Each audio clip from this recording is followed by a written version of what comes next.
Come on, dude, let's go.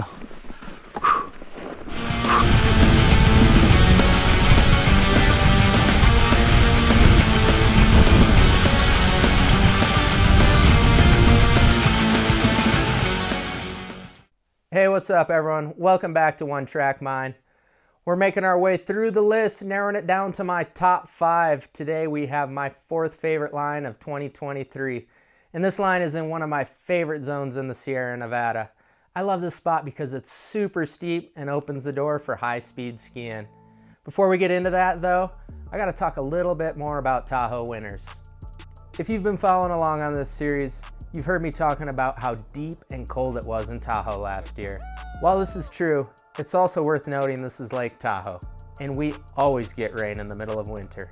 It's never a surprise to see warm temps in the forecast, and more times than not, it feels like we're right on the bubble of getting rain or snow. Oh no.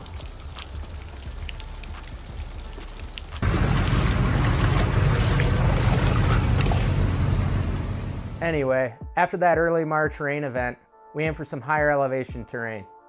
Lucky for me, that takes us to one of my favorite spots in the Sierra Nevada. The snow levels went above 12,000 feet for most of the storm though, so that left dust on crust type conditions. Oh, powder test? Yeah, powder test. Yeah, it's powdery here. You can tell by the way it is. Luckily, there was just enough given the snow to make it edgeable and rippable. To be honest, in my opinion, it was amazing. Everything was buffed out smooth, predictable, and super fast. I love this kind of skiing. Let's do it.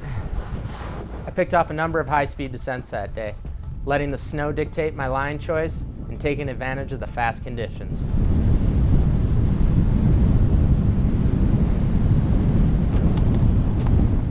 I was so psyched to be skiing this zone again. Like I said, it's one of my favorite zones in the Sierra. And with a big reset on the way, I was amped to get back out there after the storm. It was only a week or two before I found myself back at that zone with Trevor and Hazen. Conditions were looking perfect, and I was excited to try a couple new lines that day.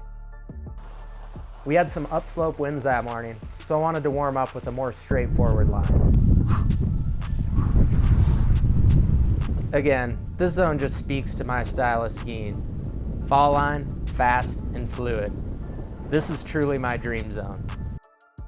As more of the face lit up, there were a couple lines that began to stand out to me. But there was this nasty little line lurking in the shade I had to ski before we moved on. It had an exposed entrance there. This is a mandatory stomp type move.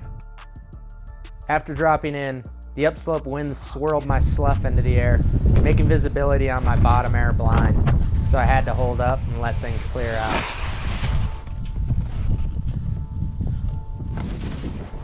The exit air was money though, with a smooth takeoff and a steep landing.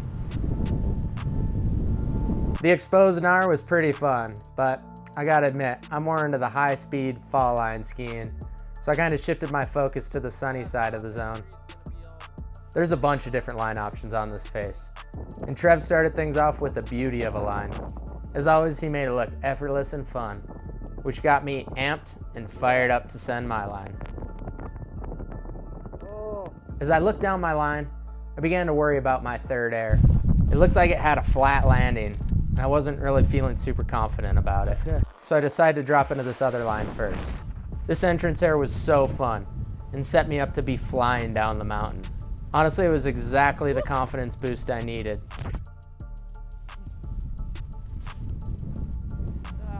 As soon as I got to the bottom, I was fired up and ready to get back to the top so I could rebait my initial line. This top entrance area was kind of scary. It was like at least a 20-foot drop to questionable conditions. I tried throwing some snowballs down into the landing to get an idea of what the snow was like and convinced myself that it was going to be soft. And I was wrong. Some quick footwork had me lined up for the bottom double, and I found myself bouncing through rocks as I came off this first air. And before I had time to think, I was flying off the bottom air to an effortless landing. Oh, that's more my style. A little squirrely and hectic. Just how I like it. Oh man, that first landing was boilerplate.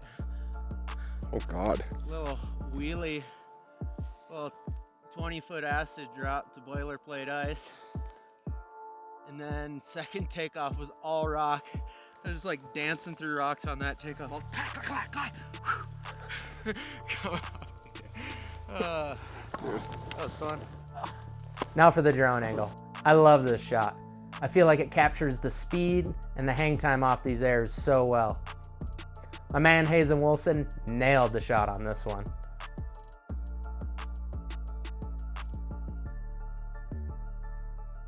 I only got a couple days in this zone last season, and it didn't really matter to me whether it was going to be hard pack or deep snow. I was going to make the most of it regardless. It was really cool for me to tick off a couple new lines that I've never skied in this zone before as well. And that's really what made it memorable and landed it in my number 4 of 23. We'll be back at it again next week as we enter into my top 3 lines of last season. If you like rowdy, high-speed skiing, then you're not going to want to miss these next few episodes. Stay tuned for more action right here on One Track Mind.